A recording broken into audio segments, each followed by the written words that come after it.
So even before I add a couple of more things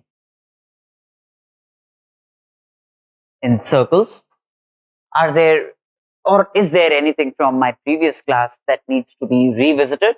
Anything from circles that I taught in the previous class that requires a revisit?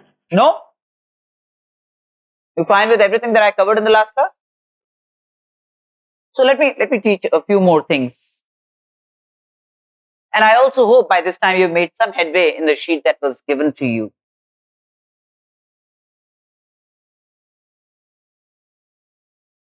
Now, few things that I mentioned towards the end of my last class. If there is a circle S equal to 0 and there is another circle S prime equal to 0, and if they intersect at real points, say A and B, then there is a family of circles passing through A and B. If these are two fixed circles, and the family of circles passing through A and B is given by S plus lambda S prime equal to 0. For different values of lambda, you'd produce different circles out of this combination, but each of these circles will necessarily pass through the points A and B, the intersection of the two fixed circles, right? One. The second thing that I mentioned was, if there is a fixed circle S equal to 0, and there is a fixed line L equal to 0, then there are two fixed points of intersection of the fixed line with the fixed circle, and there is a family of circles that could be associated with points A and B passing through points A and B. And the family of circles passing through A and B is given by S plus lambda L equal to different values of lambda, I repeat, will produce different circles passing through A and B, the intersection of the fixed circle with the fixed line. Also mention that this is as long as lambda is not minus 1. Because when lambda is minus 1, it becomes a straight line. And then for lambda equal to minus 1, S minus S prime equal to 0 represented a straight line, which would be the equation of the common chord of the two circles if they intersect at distinct points. If they intersect at coincident points, that is, then S minus S prime equal to 0 will represent the equation of the common tangent, right?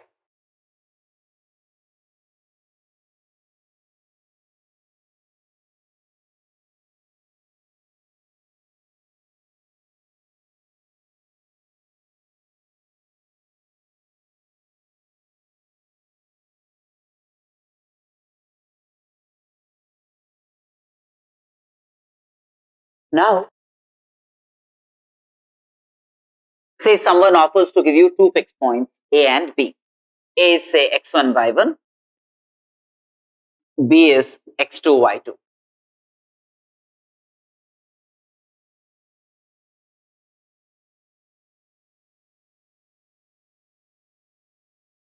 Say there are two fixed points A and B, A is x1, y1 and B is x2, y2. So now, how many circles will pass through A and B? Infinity of circles will pass through A and B. Infinity of circles will pass through A and B. Yes or no? To 2 points, there would be infinite number of circles.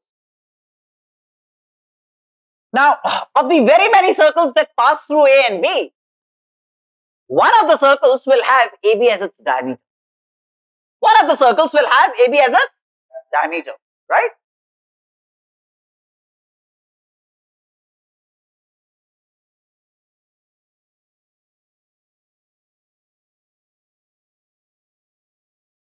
I mean, you could be more conscious about this when you enter the class, you might just want to take special care so that, things of this sort don't happen in the class. So if there are two fixed points A and B, you can associate infinite number of circles passing through A and B, right? Now, of the many circles that pass through A and B, there would be one circle that has AB as its diameter. Of the many circles that pass through A and B, there would be one circle with AB as its diameter. right? Yes or no? So, circle with AB as diameter,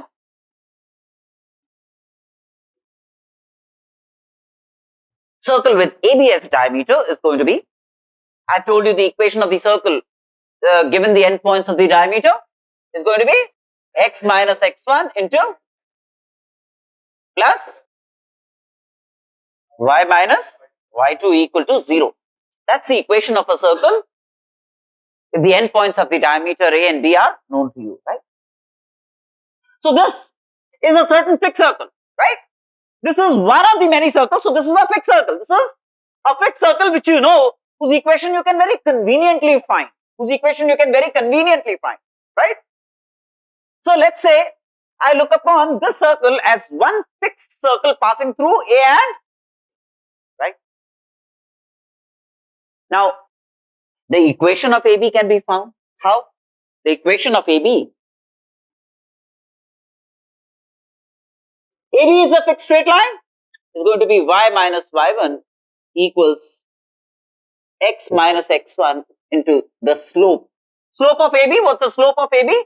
y2 minus y1 by 2 minus x1. That's the slope of AB. That's the slope of AB. So, you know the equation of AB. Equation of AB therefore is known. If slope can be found, and which could be written as m into x minus x1 minus y minus y1 equal to 0. That's the equation of AB. Right? So this expression could be looked upon as L. So you can say the equation of AB is known, which is L equal to 0. Which is a fixed straight line. Right? So I have knowledge then of a fixed circle passing through A and B. This was the most convenient circle to find through A and B, right? Other circles will have AB as a chord not equal to the diameter. And to find the equation of that circle would involve more messier algebra, right? So let's say if someone says most easiest circle to find through A and B, then that would be the circle with AB as the diameter which you have found, right? And this is the equation of the line L equal to 0. Given 2 points, you can find the equation of the line, right? Now, any other circle passing through A and B, right? Any other circle passing through A and B, this is just any other circle passing through A and B, will be a circle passing through the intersection of the fixed circle S equal to 0 and the fixed line L equal to 0. Yes or no? Any other circle passing through A and B will be a circle passing through the intersection of a fixed circle S equal to 0 and a fixed line L equal to 0, right? And therefore, the equation of any other circle passing through A and B could be looked upon as S plus lambda L equal to 0. Because this circle is a circle passing through the intersection of S equal to 0 and L equal to 0. So this circle can be represented as a linear combination of S and, right? Different circles passing through A and B will subscribe to different values of lambda. Different values of lambda will give you different circles passing through A and B. Yes or no? Right. This then represents what? S plus lambda L equal to 0 represents family of circles passing through two fixed points A and B. This then represents family of circles passing through two fixed points A, x1, y1 and B, x2, y2, right? So, family of circles passing through two fixed points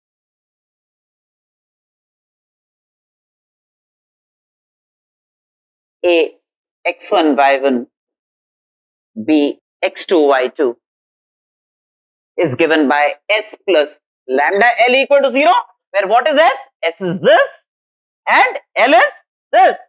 Yes or no? So I write the S as x minus x1 into x minus x2 plus y minus y1 into y minus y2 plus lambda L equal to 0, where what's L? L is the equation of the fixed line passing through A and.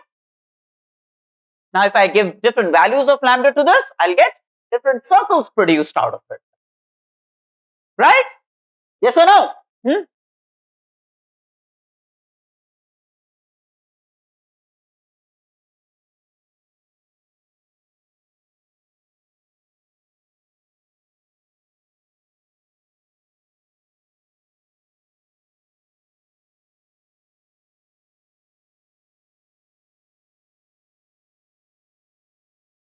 For example, if you have a point A, which is 2 comma 3, and a point B, let's say, which is 4 comma minus 1, 4 comma minus 1. Suppose these are two fixed points A and B, 2 comma 3 and 4 comma minus 1. And what's required is the equation of the family of circles passing through these two fixed points. Family of circles passing through these two fixed points. So first of all, let's find the equation of this fixed line. Equation of this fixed line will be given by y minus 3 by x minus 2 is minus 4 by 2. See? Y minus 3 by x minus 2 is minus 1 minus 3 minus 4 divided by 2. Yes or no? Right? Which is like 2 into x minus 2 plus y minus 3 equal to 0.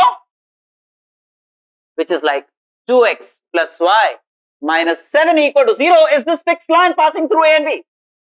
2x plus y minus 7 equal to 0 is the fixed line passing through these two fixed points A and B. Now, if I'm seeking the family of circles passing through A and B, then that's going to be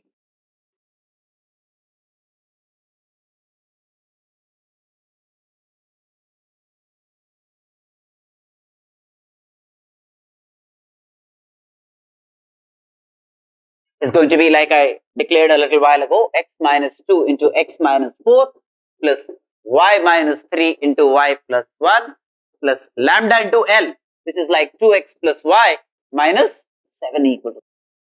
Yes or no? Clear? If you give different values of lambda, you will get equations of different circles passing through these two fixed points. It's a very important relationship. It's a very important relationship. Very important result. Very important result. This will be used very often. Some of the best problems will require this relationship, this equation result. Right? Now, given 3 points, again say A, 2, 3,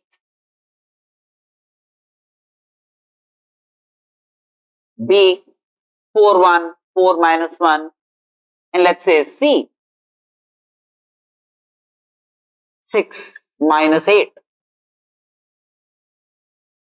Now, how many circles will pass through 3 non-collinear points A, B, C? 1. Right? And if someone says find the equation of the circle passing through A, B and C.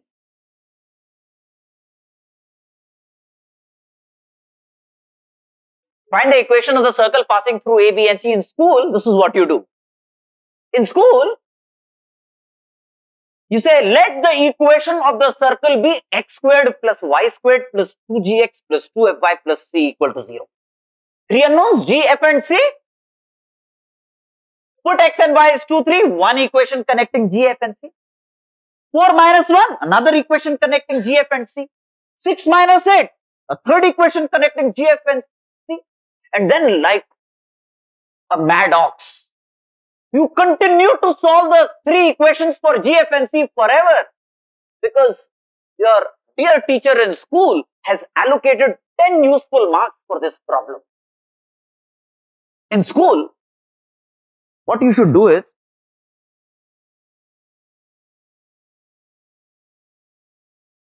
write down the equations. You should write x squared plus y squared plus 2gx plus 2fy plus c equal to 0. And write those dummy equations and then say, solving g is this, f is this, c is this without solving. Now, if you actually did what they expect in school, put x equal to this, y equal to this, and this, and this, and this, and this, you would be tempted to commit suicide. But then for 10 marks, you would prefer to commit suicide. what you should do is, and don't try to explain this to the teacher. Have mercy on him. What you should do is, in the margin, say, family of circles passing through 2, 3 and 4 minus 1 is this, which you can write in no time, right?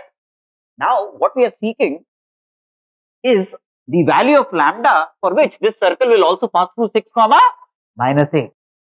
This is the circle that you are seeking, and the value of lambda that is in pursuit is such that this circle must also pass through 6 comma minus 8.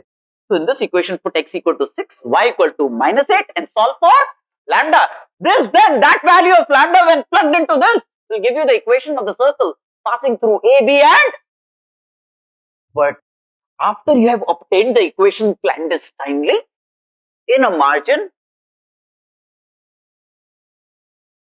you write down what your teacher expects, G, F and C, and say solving G is this, because now you already know the equation of the circle. You don't entertain that ugliness of solving for G, F and C, you know. But then you say, you have written down those 3 equations and say G is this, F is this, C is this. Alright. And therefore the equation of the circle is this, which you have actually obtained without solving for G, F and C. And now, whatever you did in the margin, you cut it so badly. And then the teacher will say, why did you, sir, I had solved for G, F and C here. So I removed that. Alright. Because if you tried to do this, I have known in the past some very eminent mathematicians from St. James's, for example, saying, family? You're teaching coordinate geometry or family? I don't know family of circles. You've got the right answer, but method is wrong. But student tried to explain to him, sir, what is the problem? You at least try and understand. Well, for 10 marks, you would do in 2 lines. No, 10 marks, he needs 20 lines. Half a mark per line. That is the rule of the game. Alright. So then, the cardinal principle is, this is how you should find the equation of the circle passing through 3 points, because what you do is, take any 2 of the 3 points, find the family of circles passing through those 2 points, and then solve for lambda on the pretext that the circle also passes through 6 comma minus 8, and replug that value of lambda. Once you obtain that value of lambda into this, will give you the equation of the circle that passes through all the 3 points A, B and C. This is what you should be doing. Clear? Now, can I wrap this off? Is this alright?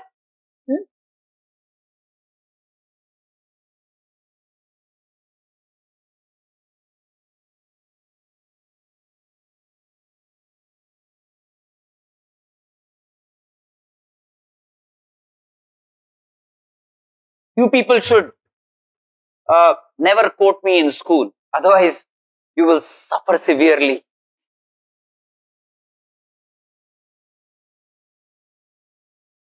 They hate me anyways big time in your school. So, it's best that they don't hate you at least.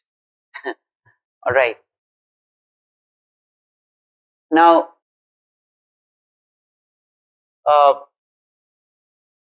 look, if I give you a straight line,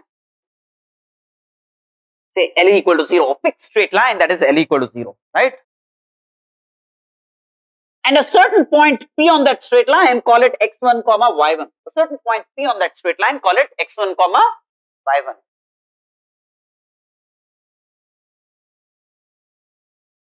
Now,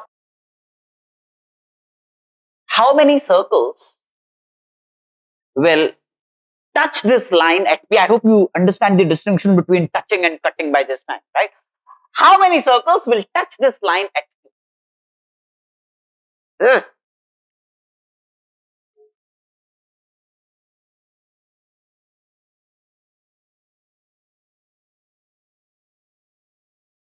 You can go on forever. 2 because you thought ek upar ek niche. Finish. Right? No. Many above this line and many below this line. Many circles, right? There are infinity of circles that touch this line at x1 comma y1, right? So which means there is a family of circles associated with this character. There is a family of circles passing through or touching the line L at x1, y1. There is a family of circles touching the line, fixed line L at a fixed point x1, y1 lying on the line. Clear?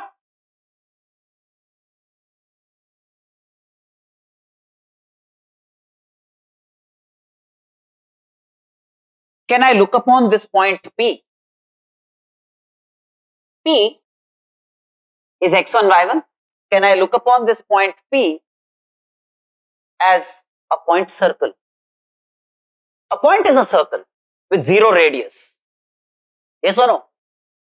There is no loss of generality in assuming this, right? So you can be generous enough to imagine that the point P is a circle with zero radius. Right? Point circle is a point circle, right? So P, a point circle, is like x minus x1 whole squared plus y minus y1 whole squared equal to 0. P is the circle, yes or no? P is this fixed circle, s equal to 0, right? P is the circle which is s equal to 0, x minus x1 whole squared plus y minus y1 whole squared equal to 0 square. Circle with 0 radius, center at x1, y1. Right. Now, this is a fixed line anyway. Yes or no? Right?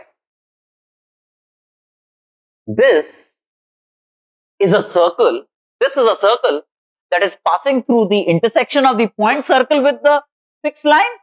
Yes or no? Is this not a circle passing through the intersection of the fixed line L equal to 0 and the point circle P? Right? So if a circle passes through the intersection of a fixed line with a fixed circle, even though it's a point circle, then this circle can be represented as a linear combination of the fixed circle with the fixed line, right? So this circle could be written as s plus lambda L equal to 0 because it passes through the intersection of s equal to 0, which is a point circle, and L equal to 0, which is the straight line. Clear? And s plus lambda L equal to 0, therefore is x minus x1 whole squared plus y minus y1 whole squared plus lambda L equal to 0. So what does this, and different values of lambda will give you different members of the family of circles passing or touching the line L at x1, y1. Yes or no? So this is the family of circles touching a fixed line L equal to 0 at a fixed point x1 comma. Got me?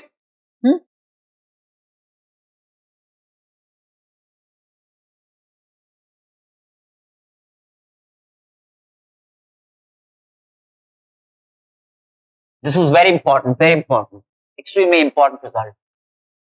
Family of circles touching a line L equal to 0 at a point x1 comma y1.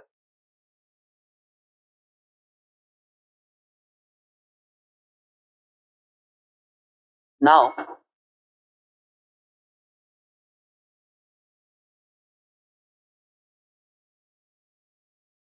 look, this is a general second degree curve, ax squared plus 2hxy plus by squared plus 2gx plus 2fy plus c equal to 0 is a second degree expression, a generalized. Remember, I had discussed this expression a little bit during straight lines. This is a generalized second degree expression in x and y. A generalized second degree expression in x and y. So it's called a second degree curve. This equal to 0 is called a general second degree curve. It's called a second degree curve. And I also, if you recall, I had also told you that if this could be factored into two linear factors in x and y, that means if this expression could be written as some Lx plus my plus n into L prime x plus m prime y plus n prime equal to 0. It's not always possible to do this, but if you can resolve it into two linear factors in x and y, then this represents a pair of straight lines. Then this equal to 0 will represent a pair of straight lines. So there is some condition involved so that this could represent a pair of straight lines. That means this could be factored into two linear factors in x and y. And again, if you recall once again, then condition so that this could be factored into two linear factors was the following.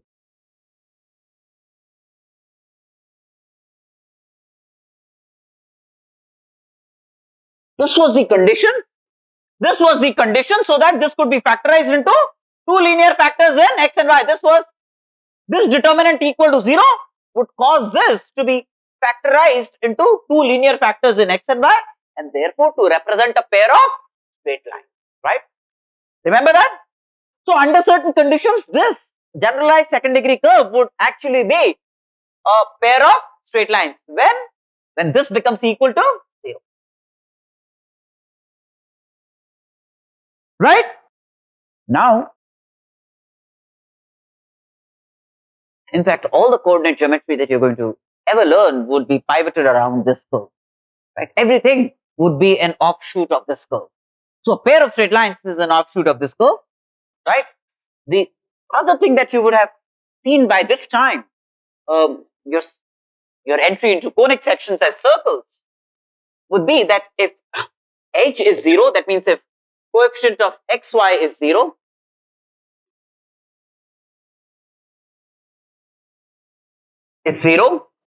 and a equal to b, that means coefficient of x squared is coefficient of y squared.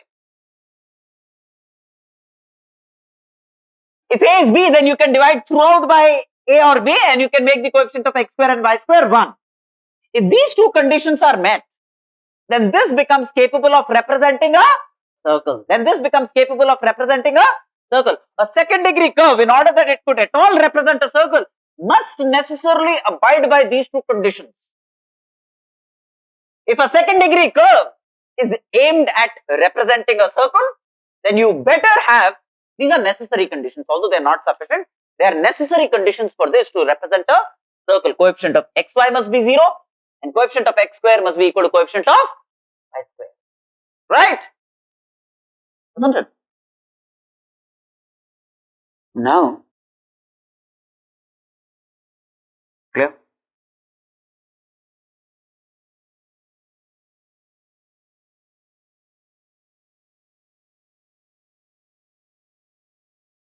Suppose somebody gave you the equation of three lines constituting the sides of a triangle.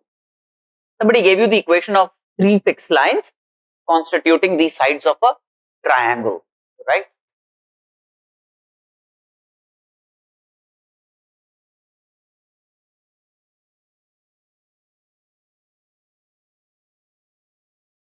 This was a fixed line L1 equal to 0, which could be like a A1x plus B1y plus C1 equal to 0. And this is a line L2 equal to 0, which is A2x plus B2y plus C2 equal to 0. And this is another line, say L3 equal to 0, which is say A3x plus B3y plus C3 equal to 0.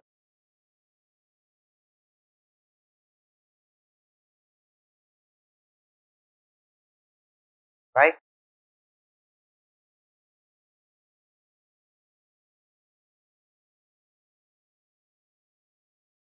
Now, there is a circumcircle associated with this triangle. How many circumcircles? Just one circumcircle. So with a triangle ABC,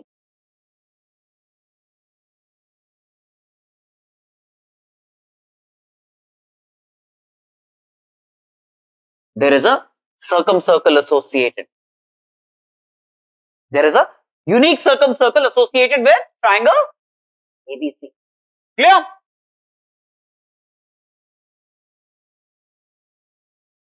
And I want to find the equation of this circumcircle. I want to be able to find the equation of this circumcircle. Now, so this was say L1 equal to 0, this was L2 equal to 0, and this was L3. One of the things that you could do is solve for L2 and L3 and find the coordinates of A. Solve for L1 and L3, find the coordinates of B. Similarly, find the coordinates of C. Right? And then you have 3 points. coordinates of 3 points and you can find the equation of the circle passing through 3 points. That's one of the things that you could do, right? But never do that. Alright. What we'll do is, and listen to me carefully, it's simple to understand.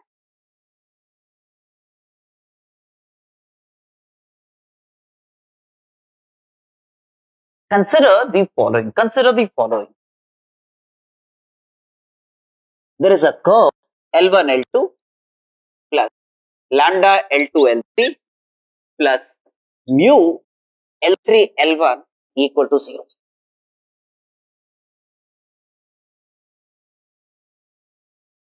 Now, what kind of a curve is it? L1 into L2 is like A1x plus B1y plus C1 into A2x plus B2y plus C2 plus lambda into A2x plus B2y plus C2, A3x plus B3y plus C3 plus mu into A3x plus B3y plus C3 into A1x plus B1y plus C1 equal to 0. This is the kind of curve. Now, if you choose to expand all the terms here, multiply and expand all the terms, then the terms will look like the following. It will look like something into x squared plus something into y squared plus something into xy plus something into x plus something into y plus something equal to. Yes or no? This will become something like this when you expand all of them. These are the kind of terms that would appear in the multiplication, and you collect all the terms. There are x square terms, there are y square terms, there are xy terms, there are terms involving x, there are terms involving y, and then there are constant terms, right? So what is this? This is a second degree curve. L1, L2 plus lambda L2, L3 mu L3, L1. It's a second degree curve. Yes or no? Are you fine with this? Now, I can change the values of lambda and mu. I'll get different second degree curves out of it. I'll get different second degree curves out of this. Yes or no? Clear?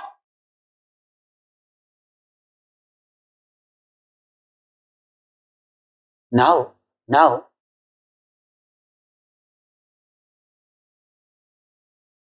say x1, y1 are the coordinates of A. Imagine that you have knowledge of A. A, let's say, has coordinates x1, comma y1. Right? Now I want to check if A lies on the second degree curve. Whether this second degree curve passes through A or not, I want to perform a check commensurate. Right? So when would I know how would I know whether A passes through this or not? If in this expression, that is this entire expression, I replace x by x1 and y by y1 in this expression and this still vanishes, then x1, y1 lies on this curve. The curve passes through x1, y1. If it satisfies this equation, then x1, y1 lies on this curve. Clear? Right? Now, x1, y1 lies on L2. So it will cause L2 to become 0. x1, y1 lies on L3 equal to 0. So if in L3 you plug in x equal to x1 and y equal to y1, then L3 will also become 0. Yes or no? So x1, y1 causes L2 and L3 to become, right? So x1, y1 will cause L2 to become 0, so this to become 0. x1, y1 will cause L3 to become 0 and therefore this is 0. x1, y1 will cause again L3 to become 0, therefore this is 0. So that means x1, y1 will cause this entire expression to become 0. That means x1, y1 lies on this curve. x1, y1 satisfies this equation, right? So this second degree curve passes through A. Yes or no? Because x1, y1 satisfies this equation. So this second degree curve must necessarily pass through A. Are you lost? Are you depressed? No. So this second degree curve passes through A. Similarly, you can check for yourself that it will also pass through B and C. It will also pass through B and C. Shall I demonstrate how? You might want to check for yourself how it will pass. See, use the Coordinates of B. Coordinates of B will cause L1 to become 0 and L3 to become 0. So L1 to become 0 means this will be 0.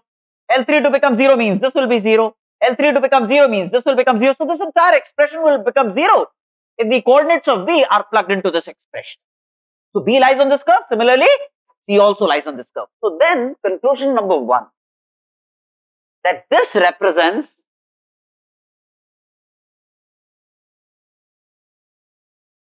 a family of second degree curves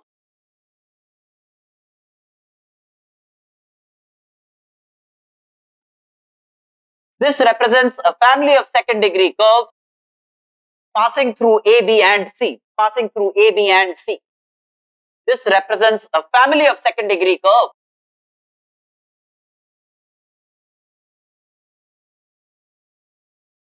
passing through A, B and C. Three fixed points A, B and C. L1, L2 plus lambda L2, L3 plus mu L3, L1. For different lambda mu's will still represent curves passing through the three fixed points A, B and C, the vertices of the triangle constituted by the three lines. Right? Okay. Now, second degree curves could be of various kinds. I mean, they could be circles, they could be ellipses, they could be parabolas, they could be hyperbolas. Right? But what I'm seeking is, amongst the very many second degree curves passing through A, B and C, I'm trying to focus my attention on a second degree curve that is a circle. Which is what I'm seeking here. What I'm seeking here, of the many second degree curves, there is one curve which is a circle and passes through A, B and C. That's where my attention is diverted. Right? So, look at this. This, for a certain value of lambda and for a certain value of mu, must represent a circle. What would cause this to represent a circle? If the coefficient of x square is equal to coefficient of y squared, and if coefficient of xy is 0, then a circle would be obtained. What are the unknowns in causing this to be a circle? Lambda and mu. Some value of lambda and some value of mu will cause this second degree curve to become a,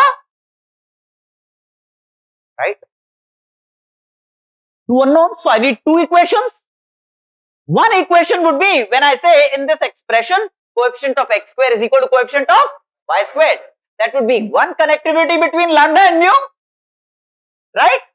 And the second connectivity between lambda and mu would be when I institute coefficient of xy equal to 0.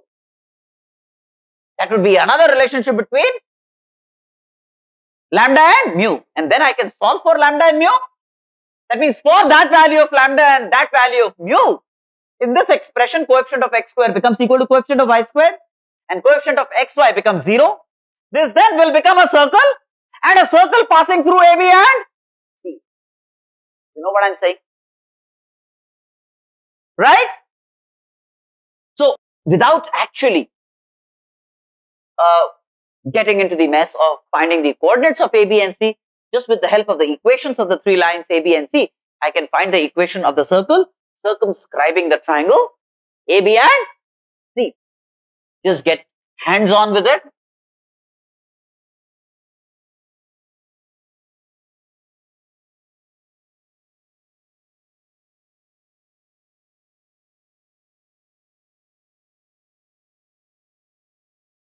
Say, this is a triangle.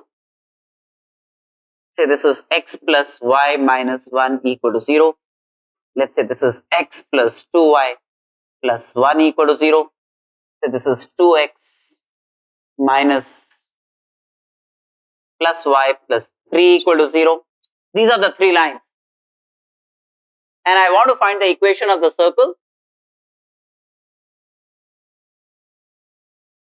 circumscribing the triangle ABC out of these lines. I mean, in this case, it's about, you can call any one of the lines L1, the other one as L2 and the third one as L3. It does not matter, right? So I take two at a time. So first of all, a second degree curve passing through AB and C. Any second degree curve passing through AB and C could be like a x plus y minus 1 into x plus 2y plus 1 plus lambda into x plus 2y plus 1 into 2x plus y plus 3 plus mu into 2x plus y plus 3 into x plus y minus 1 equal to 0 represents family of second degree curves passing through AB and C. Family of second degree curves passing through AB and C. Now what I want to do is, I want to choose a value of lambda and mu such that this will become a circle. And what would cause it to become a circle? If lambda and mu are selected such that coefficient of x square is equal to coefficient of y square and coefficient of xy is 0, then it's for that value of lambda and that value of mu, it's going to represent a circle. Which means what? Coefficient of x square, for example, is 1 plus 2 lambda plus 2 mu. You realize that? 1 plus 2 lambda plus 2 mu is the coefficient of x square. This is the coefficient of x square, yes or no? In this expression, this is the coefficient of x square. This must be equal to coefficient of y squared. And what's the coefficient of y squared? 2 into 2, 2 into 1 plus 2 lambda plus mu. Coefficient of x square equals coefficient of y squared, yes or no? Do you realize that? There's a confusion here. Another relationship would be coefficient of xy equal to 0. Coefficient of xy equal to 0. Now what coefficient of xy do I get? 2 plus 1. 3 from here, right? 2 plus 1. 3 from this expression. So you're lost now. You're not lost. Okay. So do you realize that coefficient of xy is 3 here? 1 into 2 plus 1 into 1. 3 plus coefficient of xy here is 1 plus 4. 5 lambda.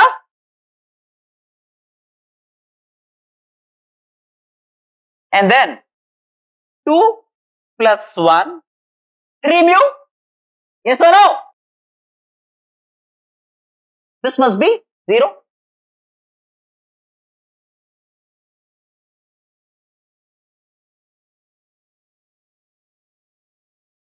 समझ में नहीं आया क्या? तो बोल, वापस समझा दूंगा कि कहां से आया, समझ गया ना? कोई बात नहीं. You got me? This is about coefficient of xy 0 and this is about coefficient of x square equals coefficient of y square. And with these two equations, you are adequately placed to obtain lambda and mu. Once you obtain lambda and mu, you plug in the same in this mother equation and you'll get the equation of the circle passing through AB and this is what. Got me? Right? Now, suppose I give you 4 lines. Suppose I give you 4 lines. 3 lines will constitute a triangle. 4 lines will constitute a quadrilateral. 4 lines will constitute a quadrilateral.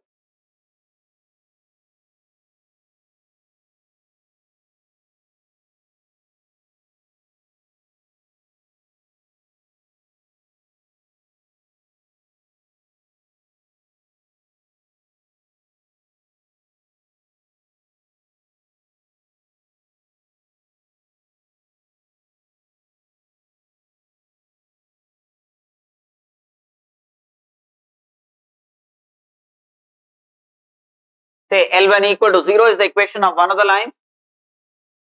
L2 for the second line. L3 equal to 0 for the third line.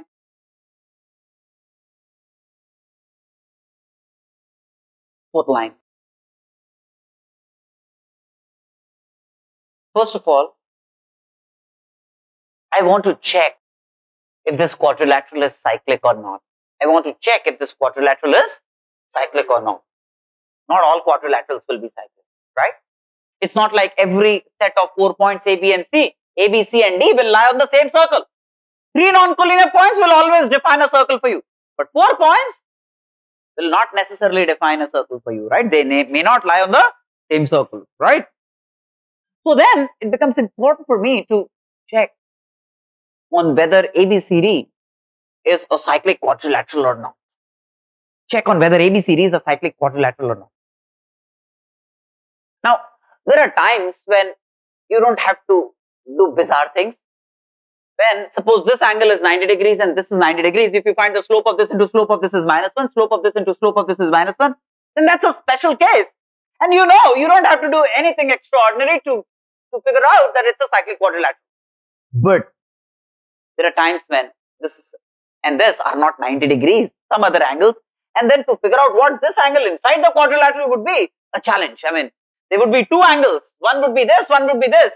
If you say tan theta is m1 mod of m1 minus m2 by 1 plus m1 m2, then you'll have actually two values of theta. One that would be acute, one would be obtuse. So you would know simply by observing which one is this angle, whether it's m1 minus m2 by 1 plus m1 m2 or m2 minus m1 by 1 plus m1 m2. You would know by inspection, right?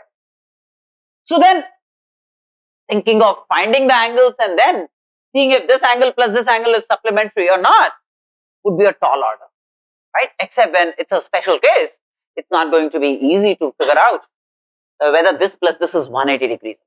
No. If you want to figure out if this is a cyclic quadrilateral, what you do is you assume that it's a cyclic quadrilateral, right? You assume that it's a cyclic quadrilateral and keep the assumption intact till such time that you arrive at a bizarre contradiction. That's what you do, right? Assume ABCD to be cyclic. Assume ABCD to be a cyclic quadrilateral. Clear?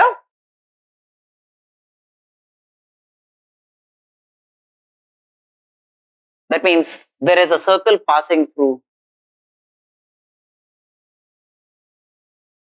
A, B, C and D. I have forced a circle, but there need not necessarily be a circle, right?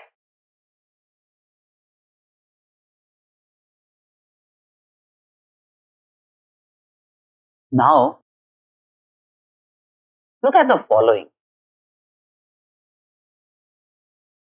L1, L3, opposite sides, plus lambda L2, L4 equal to 0. What kind of a curve is it? This is like A1x plus B1y plus C1 into A3x plus B3y plus C3 plus lambda A2x plus B2y plus C2, A4x plus B4y plus C4. It's a second degree curve in x and y because it involves terms x square, x, y and constant terms. Right? It's a second degree curve. Yes or no? Right? Now, the check that needs to be performed is whether A, which is say x1, y1, lies on this curve or not. Whether A, the point A, which is x1, y1, lies on this curve or not. Right? Hey, A will cause L1 to be 0 and will cause L4 to be 0. Will cause this to be 0. So A, for any value of lambda, will lie on this second degree curve. So for sure, this is a second degree curve passing through A.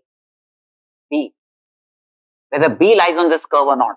Well, coordinates of B will cause L1 to be 0 and will cause L2 to be 0. So coordinates of B will cause this to be 0 and will cause this to be 0. That means this expression becomes 0 on plugging in x and y, replacing x and y by x2, y2. So this curve passes through x2, y2. Right? So this passes through the point B. Similarly, C. Hey, C will cause L2 to be 0 and will cause L3 to be 0. Will cause L3 to be 0 and L2 to be 0 and therefore this entire thing to be 0. So this curve also passes through C. Yes or no? No? Right from the very beginning? Okay. This, do you realize, is a second degree curve? No, it's Abhijit. Right? This you realize is a second degree curve? Right? I want to check if this curve passes through A or not. The coordinates of A will cause L1 to be 0, will cause L4 to be 0. So coordinates of A will cause this expression to be 0 and will cause this expression to be 0 and therefore this entire thing to be 0. So A lies on this curve. If the coordinates of A satisfy this equation, then A will lie on this curve, yes or no? No? It will lie, right? B causes L1 to be 0 and also L2 to be 0 because B lies on both these lines, right? So B causes L1 to be 0 and therefore this to be 0 and therefore this to be 0 and this entire expression to be 0. So B lies on this curve. Similarly, C causes L2 and L3 to be 0. So L3 and L2 to be 0 and therefore this entire thing to be 0. So this curve also passes through C, right? D causes L3 and L4 to be 0. L3 to be 0 and L4 to be 0 and therefore this entire thing to be 0. So D causes this to be 0, D lies on this curve. So this curve passes through A, B, C and D, right? So there is a family of second degree curves passing through A, B, C and D. For different values of lambda, I can associate different curves passing through A, B, C and D, represented generally by this. Does it make sense to you? Right?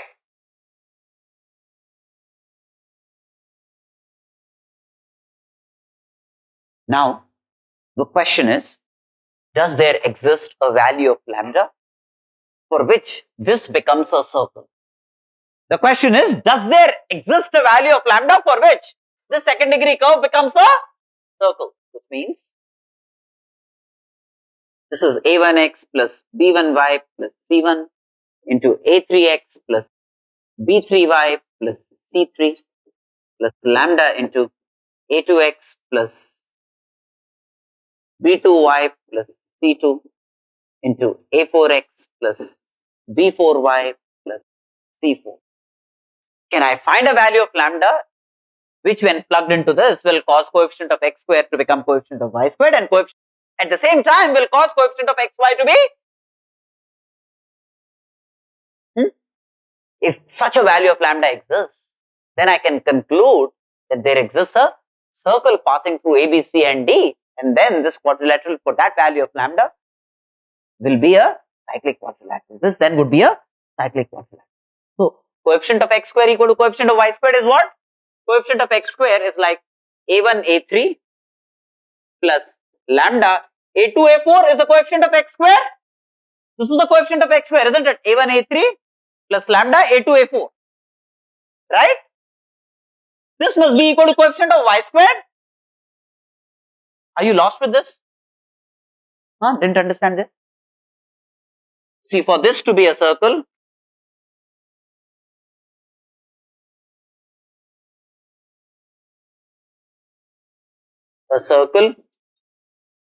coefficient of x square must be equal to coefficient of y square. Coefficient of x square must be equal to coefficient of y square in the first place. And then secondly, coefficient of xy must be 0. Now what is coefficient of x square? See, a1, a3 is what you get from here. And then b2, b4 into lambda, that's coefficient of x, a2, a4 into lambda, that's coefficient of x square, right? So coefficient of x square is a1, a3 plus lambda a2, a4. This must be equal to coefficient of y squared. So coefficient of y squared is what? b1, b3 plus lambda b2, b4. Lambda b2, b4. Now lambda is obtained readily. Right from this equation, you solve for lambda. Lambda readily obtained from this equation. You know what I'm saying? So once you solve for lambda, then you plug in that value of lambda in this equation. Now if this value of lambda that you have solved for also causes coefficient of xy to be 0, it need not necessarily cause xy to be 0. Right? Any value of lambda for which coefficient of x square is coefficient of y squared need not necessarily cause coefficient of xy to be 0. But if it does, if you plug in this value of lambda into this equation, and if it also causes coefficient of xy to be 0, then what can you conclude? It must be a cyclic quadrilateral. And the equation of the circle passing through A, B, C and D would be obtained by plugging in the value of lambda obtained out of this.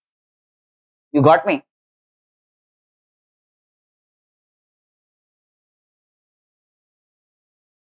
Didn't understand? Sure? No confusion.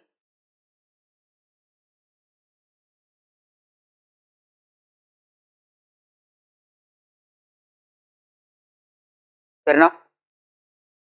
Now,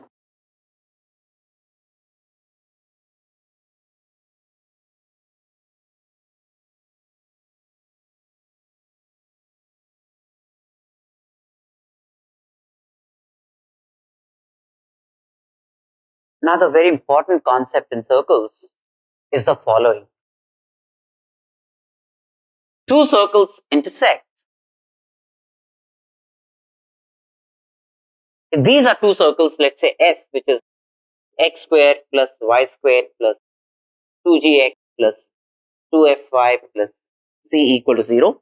And this is another circle S prime, which is x squared plus y squared plus 2g prime x plus 2f prime y plus c prime equal to 0. Another circle S prime equal to 0, right? Intersecting at, say, A and B.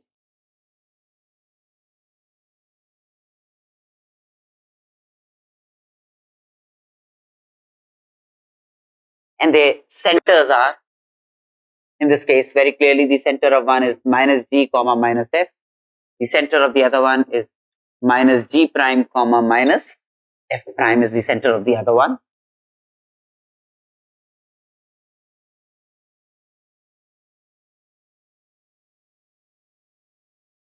And if the tangents at the point where these two circles intersect, this is the point where they intersect, let's say A. And if their tangents at the point of intersection are perpendicular, if the tangents at the point of intersection are perpendicular, tangent to this circle at A and tangent to this circle at A, right? These are the two tangents at A. If they are perpendicular, then the two circles are said to be orthogonal circles. Orthogonal circles.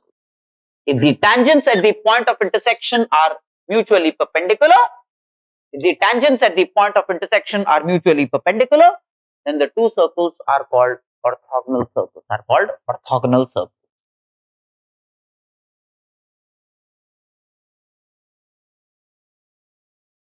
If the tangents at the point of intersection are perpendicular, the two circles are referred to as orthogonal circles.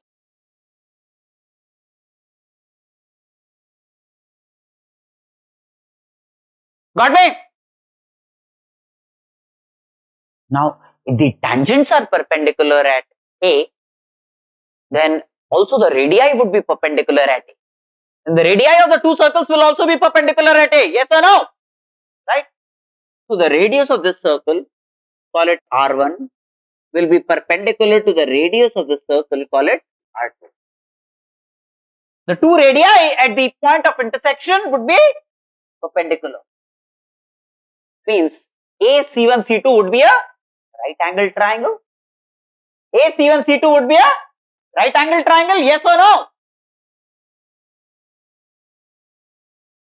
D is the distance between their centers. D is the distance between their centers. Then, for the two circles to be orthogonal, we must have R1 squared plus R2 squared equal to D squared. This is the condition for orthogonality. This is the condition for orthogonality.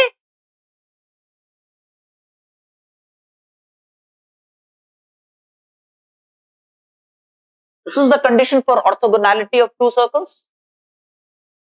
The tangents at the point are perpendicular and therefore the radii at the point of intersection are perpendicular, which is this.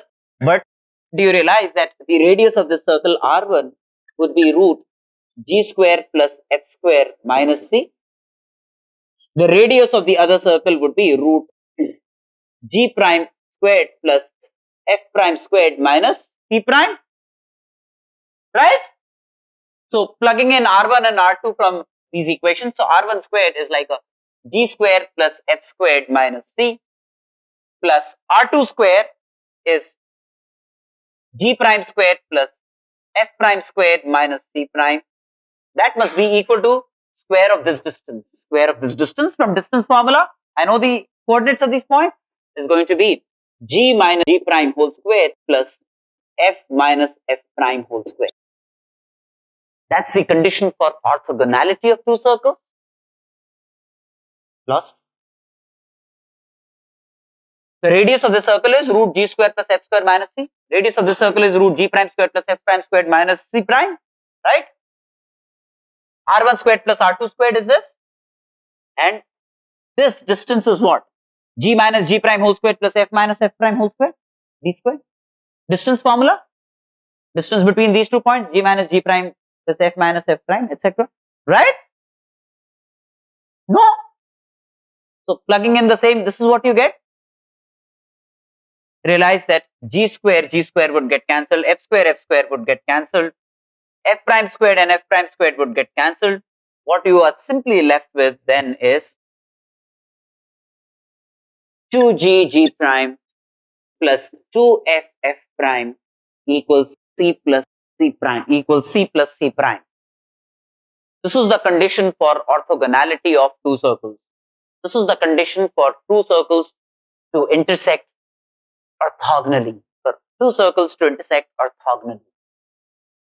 2g prime plus 2f prime is c plus c prime. Right?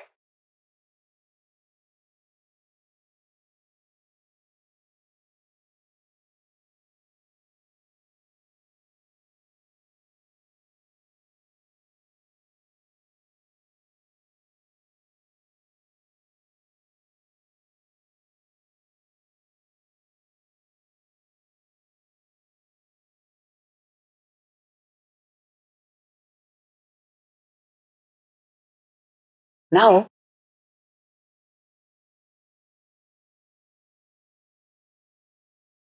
let's say this is a circle S, which is x square plus y square plus 2gx plus 2fy plus c equal to 0 is the circle.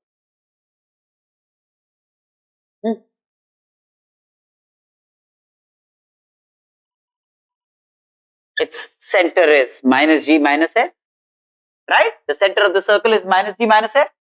The radius of the circle is going to be root g square plus f squared minus c. G square plus f squared minus c is going to be the radius of the circle, right? And say there is a point P, x1, y1 outside the circle. Let's say there is a point P, x1, y1. Clear?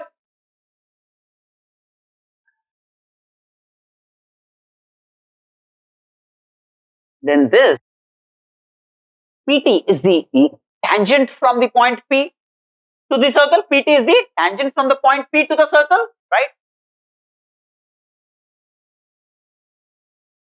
This is the radius.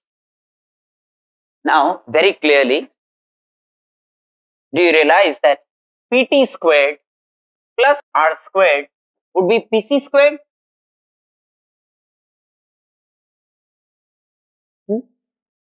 Or PT squared plus R squared is G squared plus F squared minus C. Right? That's R squared. Is PC squared distance formula? X1 plus G whole square plus Y1 plus F whole square. Or I end up getting PT squared. See, the G square plus F square would get cancelled from both sides. We then get PT squared as X1 squared plus Y1 squared plus 2G X1 plus 2F Y1 plus C is PT squared, which is what? 1, S1. Right? And therefore the length of the tangent from an external point P is going to be square root of S1. Length of the tangent from an external point P to the circle would be square root of S1, where S is this expression. I told you what S1 means. S1 would be replace xy by x1, y1. That's going to be S1. So PT is square root of S1. PT would be square root of S1. Right? In fact, not only that, if P is any point, and this is one of the tangents drawn from P to the circle, and this is a secant, PAB is a secant, right? Then you must have seen way back in geometry in school that PT squared is PA into PB. PT squared is PA into PB. PT squared is PA into PB. You know about this result? No? You never knew about this result? Okay. Did you know about the following? P, AB, CD. Right? Did you know that PA into PB is PC into PD? No? Okay. Now what you can do is, you can bring A and B closer and closer and closer. Eventually, when A and B coincide, then this becomes P2 into PT. In this case, this is a case where A and B are coincided. So PT is PA and PT is PB. Yes or no? So this is a case where PA is also PT and PB is also PT. So plug in PA equal to PB equal to PT, you get PT squared as PC into PT. Right? So PT squared is PA into PB. This PT squared is called the power of a circle. This is called power of the circle with respect to P. PT squared is called the power of the circle with respect to P, point P.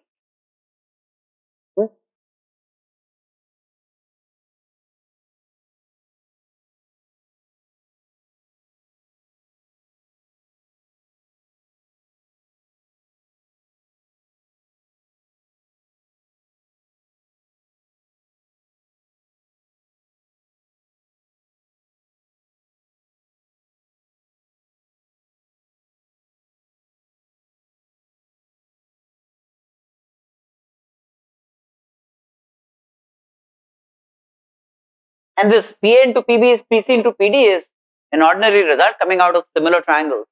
You use angles in the alternate segment, etc. Very simple result really. You should be able to establish that. Alright, I'll let you make some headway with problem solving for the time being. There is more that I have to teach, but I don't want to dump it all in one shot. You can get started with problem solving. Don't waste time. It's simple problems. I'll give you, let's say, another 20-25 minutes. You already have spent some time on it, and 20-25 problems I'll come and solve as much as you have attempted. Right? But don't waste even 1 minute. You must be on job all the time.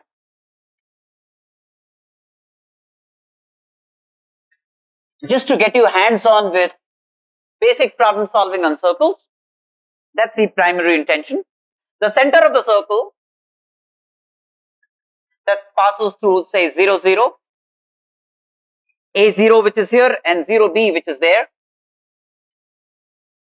This is a circle passing through A0 and 0B. A. Do you then realize that this is 90 degrees? Therefore, this must be angle in a semicircle, and therefore, AB must be a diameter of the circle. AB must be a diameter of the circle. Therefore, midpoint of AB must be the center of the circle. Midpoint of AB must therefore be the center of the circle. So, midpoint of AB M, which is like A by 2 comma B by 2. That's the center of the circle, right? And if you are seeking the equation of the circle, you know the endpoints of the diameter. And the equation of the circle is going to be x minus a into x minus 0 plus y minus b into y minus 0 equal to 0, given the endpoints of the diameter. Right?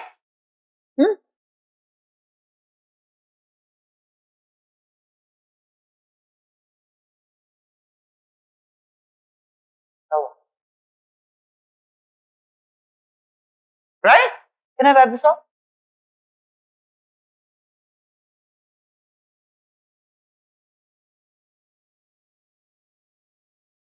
Second problem. We have the circle x square plus y square plus 4x minus 7y plus 12 equal to 0. to find the intercept on the y-axis, you'll have to put x equal to 0, right? The circle has y-intercept. Y-intercept means this.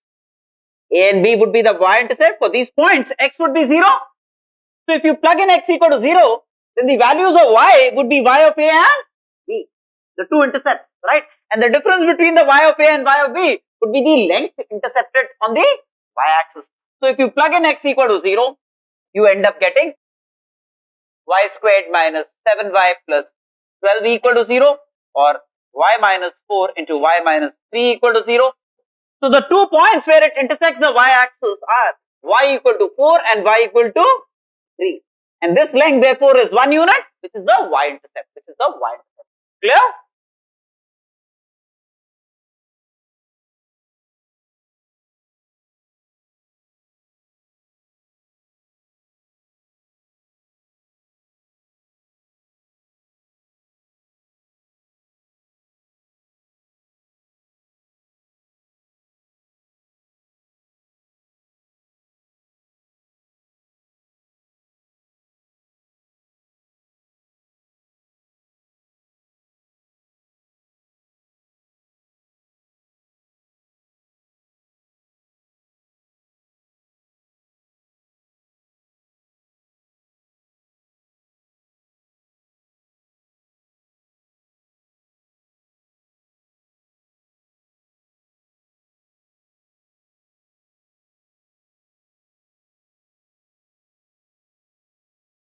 Hello.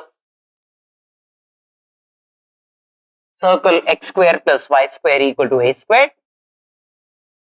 And this is a line y equal to mx plus c. That is mx minus y plus c equal to 0. The center of the circle is 0, 0. Obviously, for this line to intersect the circle at real and distinct points, distance from the center must be less than the radius a. The distance from the center must be less than the radius a. What's the distance from the center? 0, 0. Put x equal to 0, y equal to 0. Take the modulus, so mod c divided by root m square plus 1 squared. That's the distance from the center. And this must be less than the radius a of the circle, right? This must be less than the radius a of the circle. Or we have c squared less than a squared into 1 plus m squared. If c squared is greater than a squared into 1 plus m squared, it will intersect the circle at imaginary points. If c squared is a squared into 1 plus m squared, then at two coincident points it will become a tangent. Did I tell you this before? Right.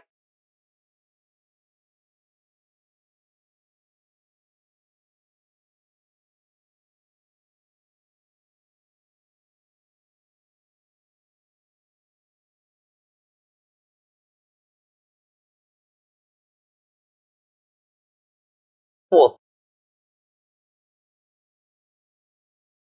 the locus of the center of a circle of radius 2, which rolls on the outside of the circle. This is a circle, say x square plus y square plus 3x minus 6y minus 9 equal to 0. Well, what's the center of the circle? Minus 3 by 2 comma 3. That's the center of the circle. The radius of the circle is going to be minus 3 by 2 squared plus 3 squared minus 9 minus 9. So plus 9 root g square plus f square minus c. Right? That's the radius of the circle. So you know the center of the circle, you know the radius of the circle. The center is minus 3 by 2 comma 3.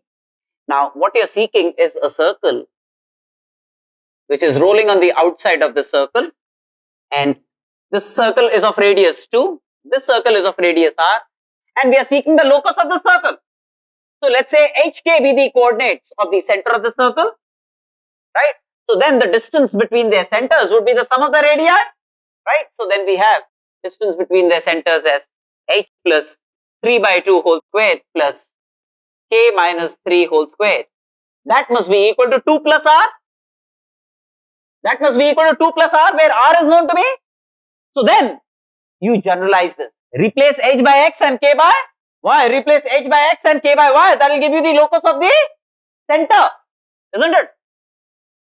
That's the locus of the center of the circle rolling on the outside.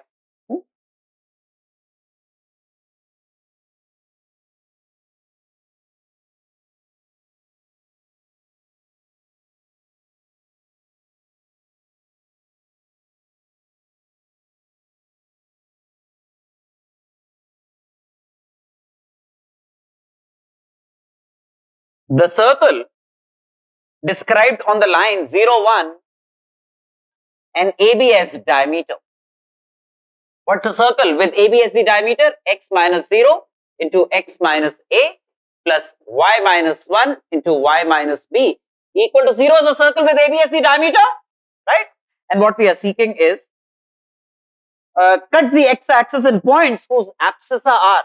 To find the points where it cuts the x-axis, put y equal to 0. So, to find the points x where it cuts the x-axis, put y equal to 0. So, x into x minus a plus b equal to 0, or x squared minus ax plus b equal to 0 would be the values of x, or the points x where it cuts the x-axis. No, you didn't understand this. Simple, right?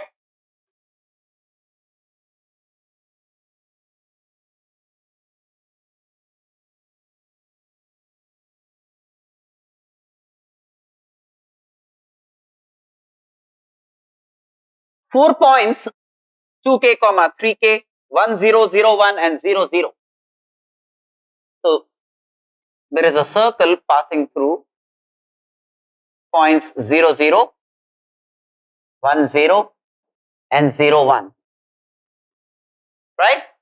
And it also passes through a point P, which is 2k, 3k, which is 2k, 3k. I want to find the value of k for which such a thing can happen. Hey, again, how difficult is it to imagine that this is angle in a semicircle and therefore this AB must be a diameter, right? So the equation of the circle can be known from the fact that AB is the diameter of the circle. So the equation of the circle is x minus 1 into x minus 0 plus y minus 0 into y minus 1 equal to 0. A fairly simple proposition. That's the equation of the required circle. But 2k, 3k satisfies this equation. So x equal to 2k and y equal to 3k can be plugged in. So plug in x equal to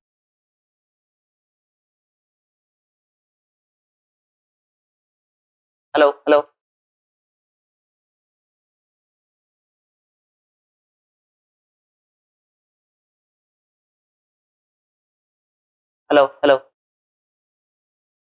So put x equal to 2k and y equal to 3k in this. So 2k minus 1 into 3k plus, into 2k plus 3k into 3k minus 1 equal to 0 will give you a quadratic in k, and you can solve for that quadratic in k very readily. I can leave it at this point, right?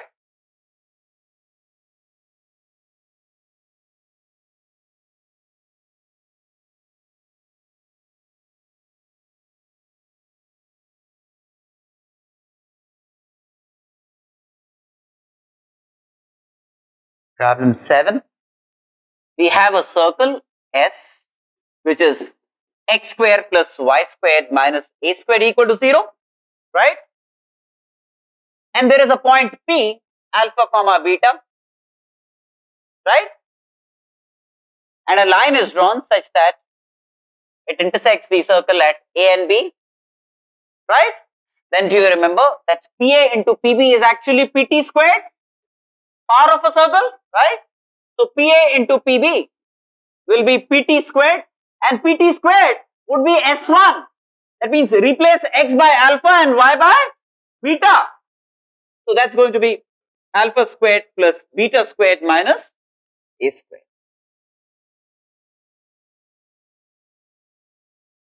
Right?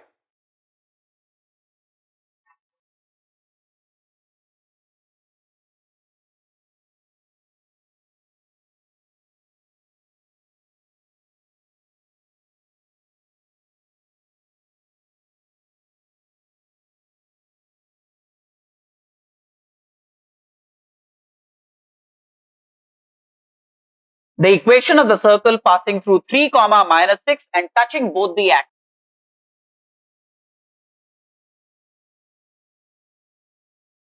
3, minus 6 is a point in the fourth quadrant. And it's a circle passing through 3, minus 6 and touching both the coordinate axes, means it has to be like this. The form of the circle must be like this, right? Now, R is the radius of the circle. If R is the radius of the circle, realize that this length is R and this length is also R, right? The X coordinate is R of the center and the Y coordinate is minus R, right? The X coordinate of the center is R and the Y coordinate will be minus R. So the center of the circle is R comma minus R and the radius is R. So the equation of the circle is going to be X minus R whole squared plus Y plus R whole squared equal to R squared. And all that you need to do is use the fact that this circle passes through 3 comma minus 6. Plug in x equal to 6 and x equal to 3 and y equal to minus 6. Get a quadratic in R and solve for R. You will get two values of R. Two values of R will give you two such circles. You know what I'm saying? Right? In fact, you might be tempted to doubt me a little bit on this. I mean, a circle passing through 3 comma minus 6 and touching the two axes, it seems like an impossible proposition, which is not, because see, one thing I hope you realize how you could solve for R. Plug in x equal to 3 and y equal to minus 6 and two values of R, and each value of R will give you one circle. So there are two circles obtainable out of this quadratic, right? Now, the fact that two circles are obtained needs to be physically examined and checked. Well, just to make the assertion look believable, sorry, I don't have space to draw the other circle. It's so huge, but well, this could be, sorry, a bad looking circle, but the intention is fair, right? This could be another circle touching this axis, and passing through 3 comma minus 6, right? So there does exist. So one value of circle R equal to R1 will give me this circle, R equal to R2 will give me this circle, right?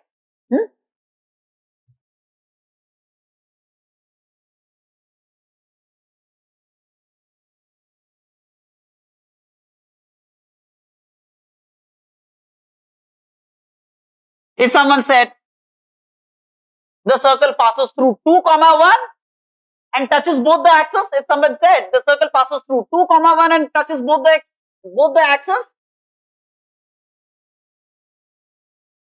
2 comma 1. So then if R is the radius of the circle, then the center of the circle is R comma R, yes or no? In this case, because 2 comma 1 is a point in the first quadrant, and then the equation of the circle is going to be x minus R whole squared plus y minus R whole squared equal to R squared. Put x equal to 2 and y equal to 1 and solve for the two values of R, giving you two circles commensurate with the given conditions, right? If someone said the circle passes through minus 1 comma 3,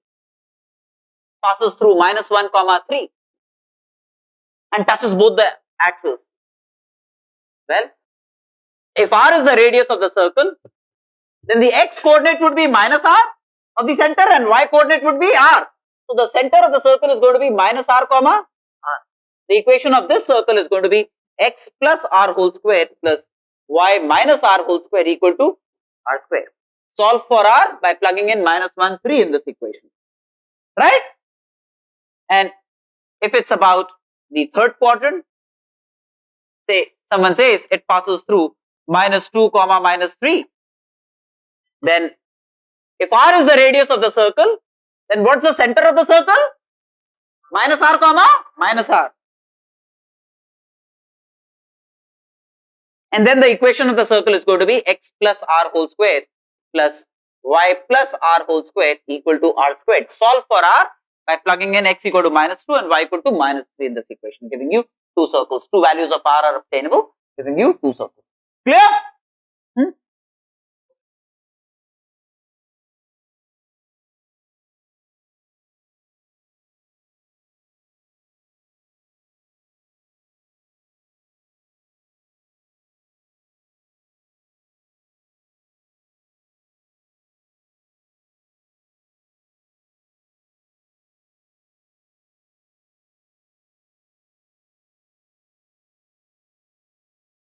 This is a circle which is x square plus y squared minus 12x plus 4y plus 6 equal to 0.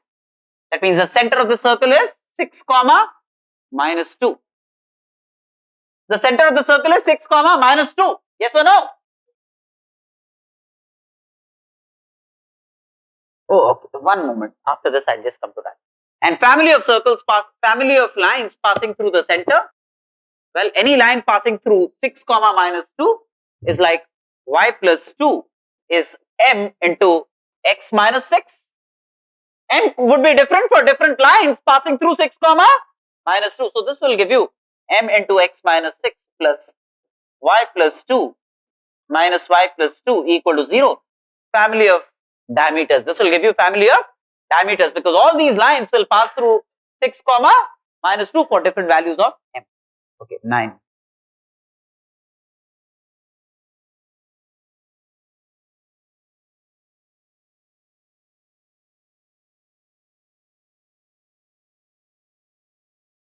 Now, we have a circle x square plus y squared equal to 9, right? Which is a circle with center 0, 0 and radius 3.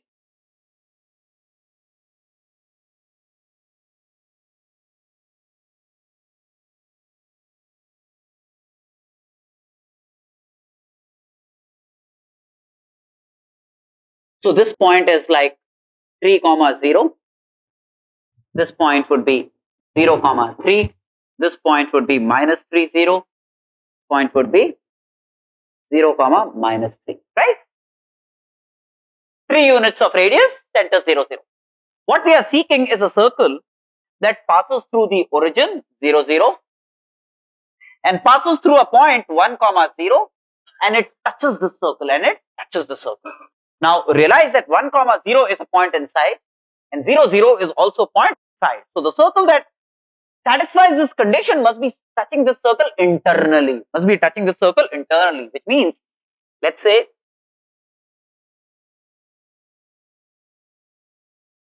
this must be, for example, the circle, right? One possibility is this and the other possibility is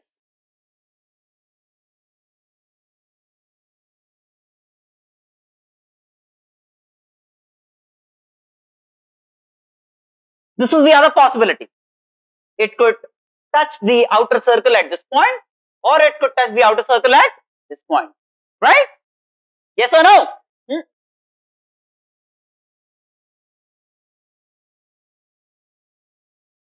Now, realize that this is the diameter of the smaller circle. This is the diameter of the smaller circle and is equal to the radius of the larger circle. Yes or no? So, which means, let's say, C is the center of the smaller circle. C is the center of the smaller circle. Then, this is like 3 units. So, OC will be 3 by 2 units. Yes or no? OC will be 3 by 2 units. How about it? Right? 2 units. Now, this is M. This is 1 0. M is the midpoint of OD. M is the midpoint of OD. Very clearly then, this length is 1 unit. This is the perpendicular from the center onto the chord, so must bisect the chord. So OM must be half a unit. OM must be half a unit. So OM is half a unit, right? So then very clearly the point C has its x coordinate as half and its y coordinate is k. Half comma k, its y coordinate is k, right? And how do you solve for k? K square plus 1/4 is 9 by 4, yes or no? K square plus half squared is 3 by 2 squared, right?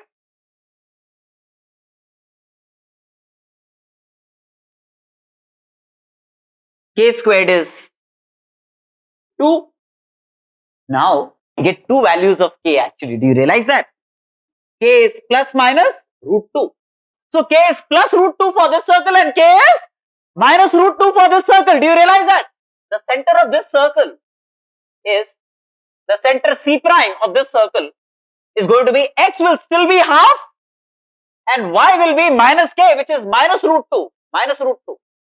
The center of this circle will be half comma root 2. The center of this circle will be half comma minus root 2, yes or no? Right.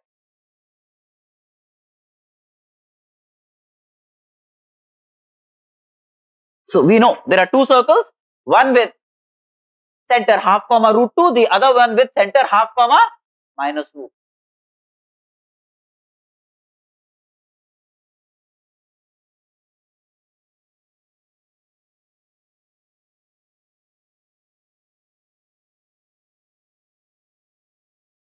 Simple, can I wipe this off? Right?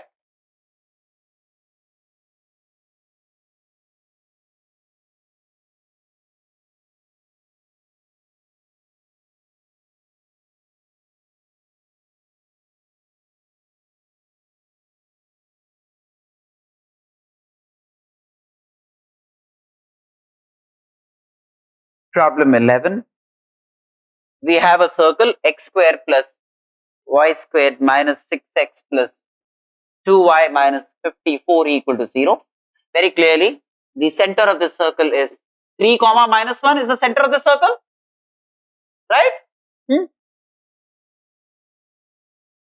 And we have a chord which is 2x minus 5y plus 18 equal to 0,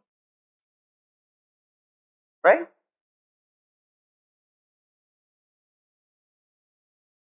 If hk are the coordinates of the midpoint of this chord, then hk must satisfy this equation. So 2h minus 5k plus 18 is 0. Not only that, the slope of this will be minus the slope of this. What's the slope of this? The slope of this is, you can see, is 2 by 5. The slope of this is 2 by 5. So the slope of this must be minus 5 by 2. And what's the slope of this? K plus 1 by h minus 3 as minus 5 by 2. Cross multiply, you have two equations and you can solve for hn. Isn't it? Now 12 is like what I did earlier, right?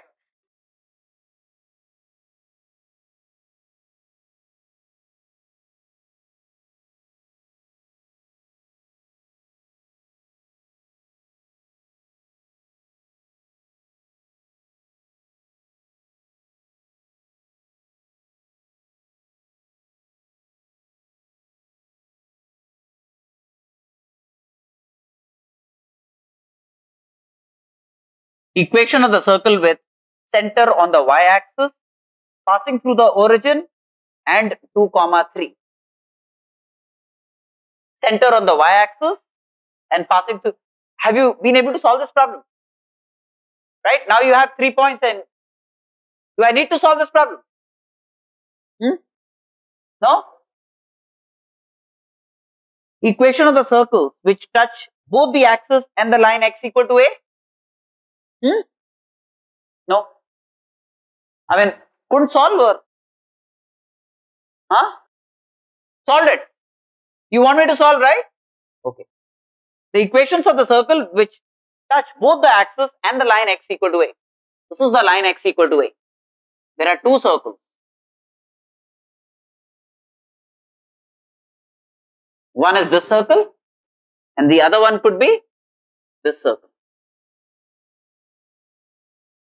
Right? There are two circles, two such circles. Very clearly then,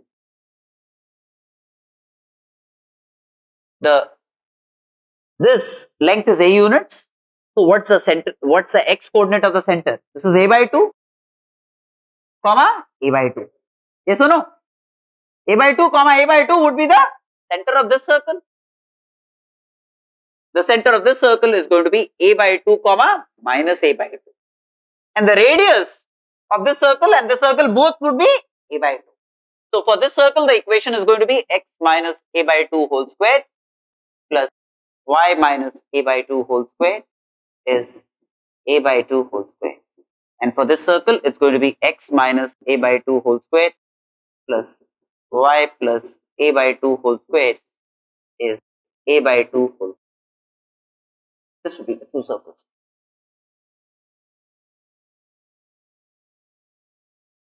Clear now?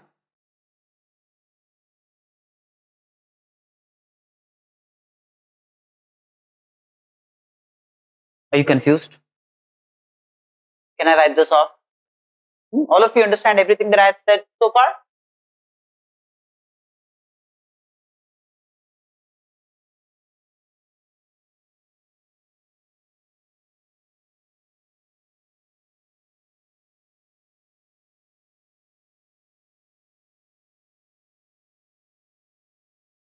We have a circle that passes through the point of intersection of the coordinate axis with the lines. We'll assume lambda greater than 0 in this case. Lambda x minus y plus 1 equal to 0 and x minus 2y plus 3 equal to 0 are two lines. This line will have intersection with the coordinate axis as say a and b, and this will have, let's say, as c and d. So, well, this line, as you realize, could be written as x by minus 1 by lambda plus y by 1 equal to 1 is this line, and this line could be written as x by minus 3 plus y by 3 by 2 equal to 1. That's the other line. Write it in the intercept form so that we readily know what the x and the y intercepts of each line is, right? So let's say line 2, where everything is already defined for you.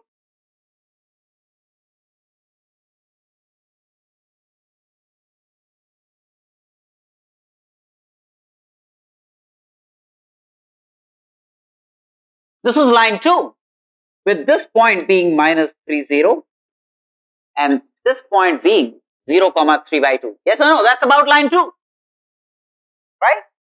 And let's say these points are A and B. These points are A and B. And as far as line 1 is concerned,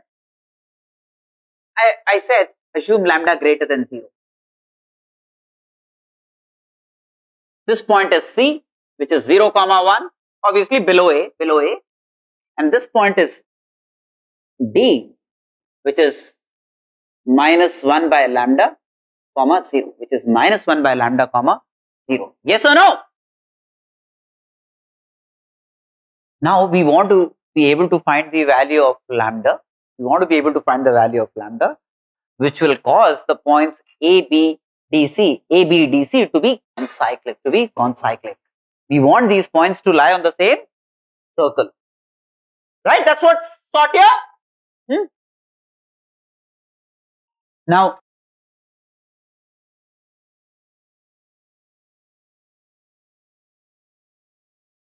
look,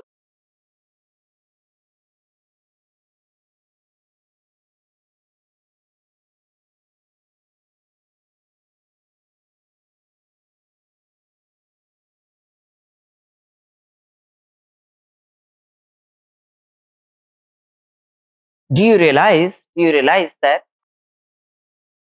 this point is O?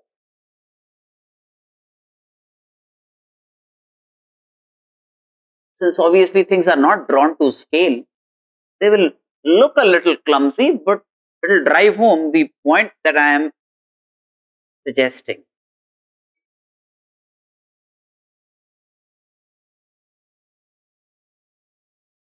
Despite all my efforts, the circle will look a little ugly, but bear with it. This is the circle. We want A, B, C, D to lie on the same circle. Alright. You can make out what I have done here, right?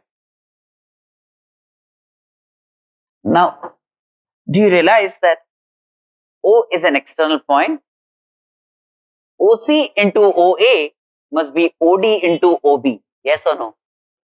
These two have to be concyclic points. Then OC into OA must be OD into OB, right? And each must be OT squared, the square of the tangent, right? Bar of a circle. No? So all that you need to do is OC into OA is OD into OB, right? For the 2 points to be concyclic, right? And OC is 1 unit. OA is 3 by 2 units. OD, this length is 1 by lambda because it comes to the minus sign. So this length is 1 by lambda already, right? This length is 1 by lambda. It's 1 by lambda into OB. OB is 3 units. OB is 3. Lambda is known. Right?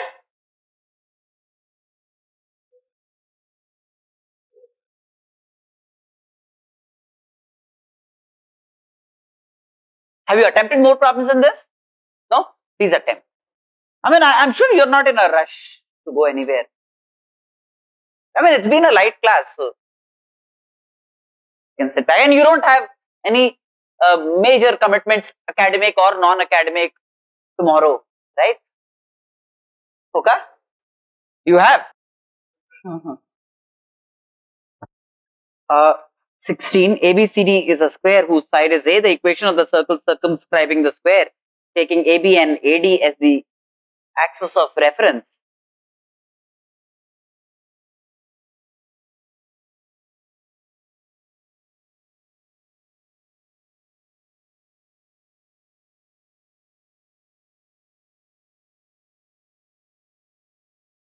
This is what it is. AB is the x-axis and AD is the y-axis. This is a square, right? So then, length of the square is A units. So B would be A0.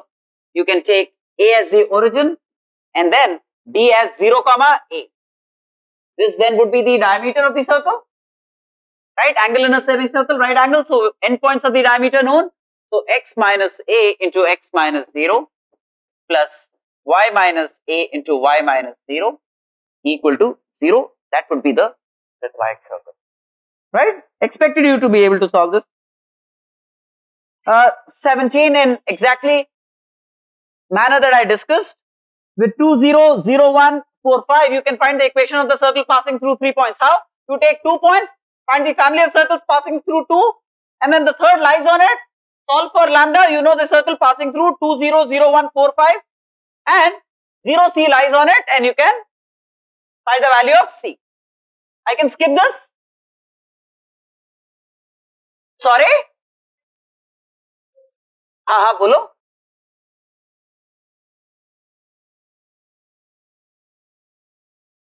Sorry?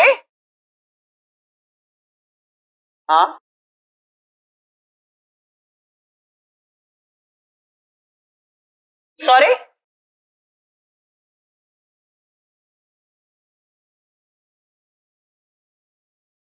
Yeah, same thing. OAOB is OCOD. Good, you're getting a hang of it.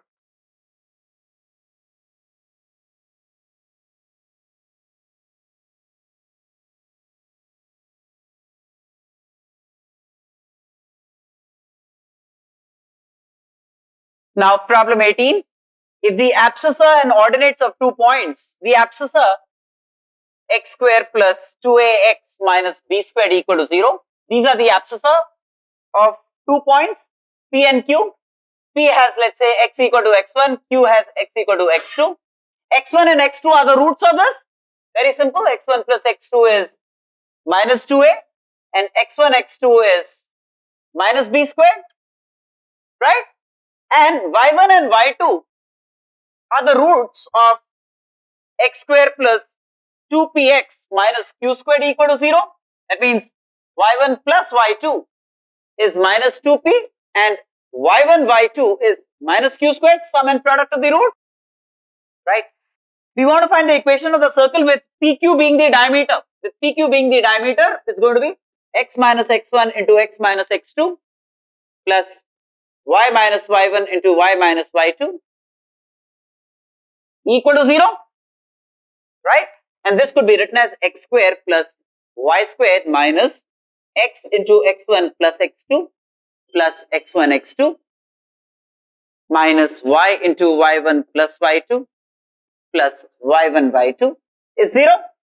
And I know x1 plus x2, I know x1 x2, I know y1 plus y2, I know y1 y2. I would know the equation of the required circle. Clear? 19, direct a circle, x squared plus y squared is 2a squared. The direct a circle, locus of P is the direct a circle, x squared plus y squared is 2a squared. Two circles, you know their centers. In order that they intersect at two distinct points, distance between their centers less than the sum of the radii, say R1 and R2 are the radii. then the distance between their centers must be less than the sum of the radii and must be greater than the magnitude of the difference of the two radii. This is the condition to be used. Can I leave it at this point? You use this fact to find the required R. I mean, R will be in a range. R must be greater than something, less than something, right? R1, for example, is R, and R2 you can find, and the centers of the two circles, so you can find the distance between the two centers, and you can use this condition to effect, right?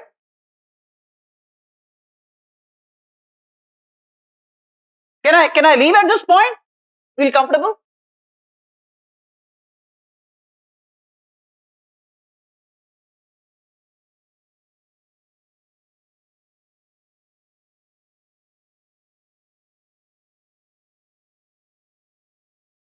If from any point P on the circle,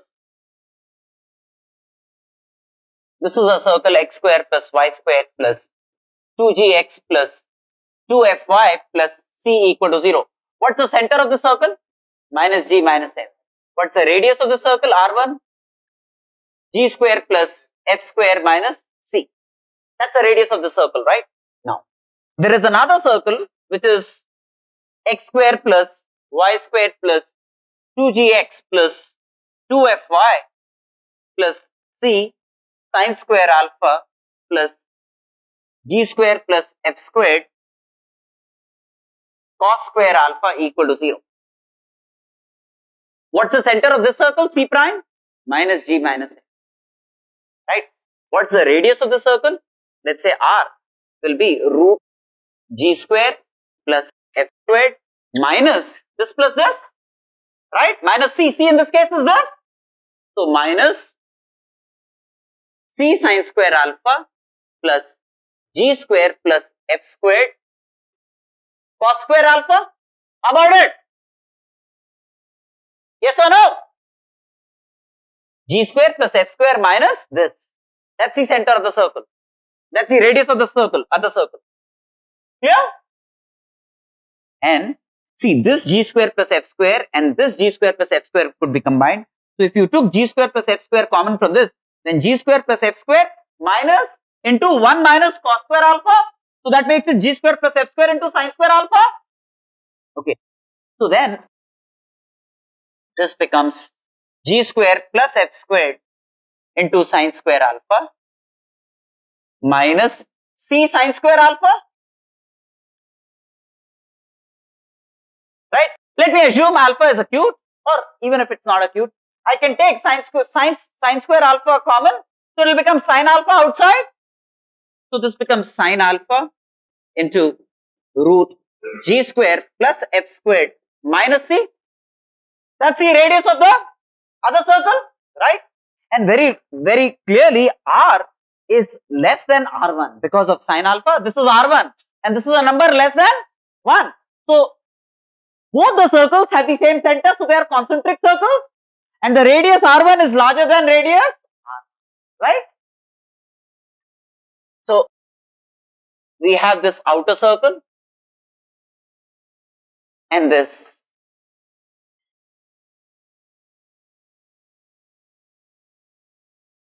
inner circle, right? If from a point P on this circle, point P on this outer circle,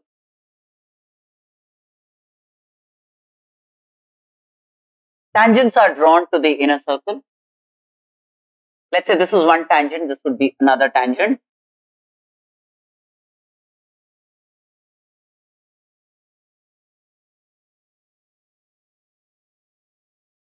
Right? And let's say this angle is theta, this angle is theta.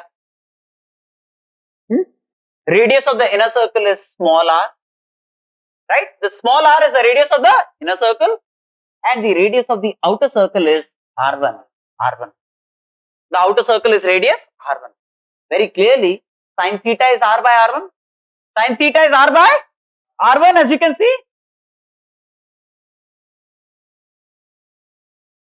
Hey, but r by r1, as you can see from here, is simply sin alpha. Is sin alpha. So then that gives us theta equal to alpha. That gives me theta equal to alpha, right? That means this angle theta, this angle theta, this angle is also theta. So the angle between the two tangents is 2 theta. Angle between the two tangents is 2 theta, which is 2 times. So the angle between the two tangents is 2 alpha, right?